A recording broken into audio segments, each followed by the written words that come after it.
अभिलाष यादव जी, भोपाल से। राधे राधे महाराज। राधे राधे महाराज जी। महाराज जी, पिछले एक वर्ष में जब से आपका सत्संग सुना है, श्री जी की कृपा से 1,54,00,000 नाम जप हो गया महाराज जी, जिसमें मुझे परोपकार की भावना उत्पन्न हो रही है महाराज जी। अभी इनका कहना था कि जैसे कोई दीनहीन या किसको देखता हूँ तो अपना भजन दे देता हूँ कि मेरा इतना भजन उनको दे दो। तो महाराज जी, ऐसा करने से भजन नष्ट हो? नहीं, पहले तो अपने लक्ष्य तक पहुंचो पहले, नहीं तो बीच में लुट जाओगे।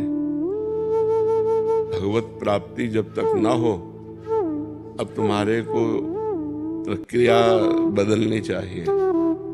जो भजन करो वो भगवान को समर्पित करो, जो भजन करो वो भगवान को समर्पित करो। जिसको दीन दुखी देखो तो तन से धन से सुख पहुंचाने की चेष्टा करो और मन से भावना करो, भगवान आप तो परम उदार हो, आप इसे ठीक कर दो।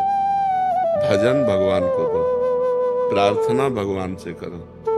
शरीर से और धन से अगर सेवा बनती है तो वो सेवा कर दो, भजन भगवान को दो भगवत प्राप्ति के लिए। जब तक भगवत प्राप्ति ना हो जाए तब तक भजन खर्चा करने का बिल्कुल अधिकार नहीं रखना चाहिए। महाराज जी, उस समय मन बहुत द्रवित हो जाता है। तो तन से सेवा कर दो और मन से प्रार्थना कर दो। आपका भजन तो थोड़ा है ना, और भगवान अपार करुणा सिंधु है, तो हम प्रार्थना करते हैं कि भगवान इसके कर्म को आप नष्ट कर दो, इसको सुख प्रदान करो। हे भगवान, आप इसके दुख को दूर करो। ये तो हर भक्त विनय कर सकता है। तो विनय करना, शरीर से और धन से सेवा करना, भजन को भगवान के चरणों में समर्पित करना, वो सिर्फ भगवत प्राप्ति के लिए है। हमारा जन्म साधन धाम मोक्ष कर द्वारा, हम भगवत प्राप्ति के लिए भजन करते हैं। दूसरी बात, सब में भगवान है, सब रूपों में भगवान है।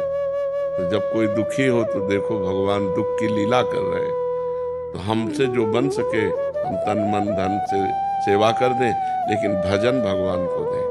भजन का फिर उससे लक्ष्य की प्राप्ति में बाधा पड़ेगी। महाराज जी, विचार ऐसा आता है कि मैं तो और भजन कर लूंगा, लेकिन शाम तक जियोगे, आपको पता है क्या? शाम तक आप जियोगे क्या? ये कोई गारंटी तो है नहीं ना। तो पहले हम अपना कार्य करते मनुष्य जीवन का, पहले अपना कल्याण करें, अपने को भगवत प्राप्ति करें। तो जब आप भगवत प्राप्त हो जाओगे तो वासुदेवा सर्वम, कोई जीव बचा ही नहीं, सब भगवान ही है। यही अनुभव हो जाएगा। सिय राम में सब जग जानी। तो नाटक मंच पर दुख सुख का नाटक कर रहा है, वस्तुतः वो परमात्मा है, ऐसा ज्ञान हो गया तो ये वृत्ति भी चली जाएगी। समझ रहे ना? असलियत में, परमार्थ में पहले तुम चढ़ो, तुम अध्यात्म को प्राप्त हो। तो जब तुम्हारा चश्मा बदलेगा तो सर्वम खलमिदम ब्रह्म, सब ब्रह्म विराजमान है। तो दुख सुख का कोई खेले नहीं है। माया में दुख सुख है। जैसे स्वप्न में दुख सुख होता है तो जागृत में मिट जाता है, ऐसे ही जागृत का दुख सुख ज्ञान में मिट जाता है।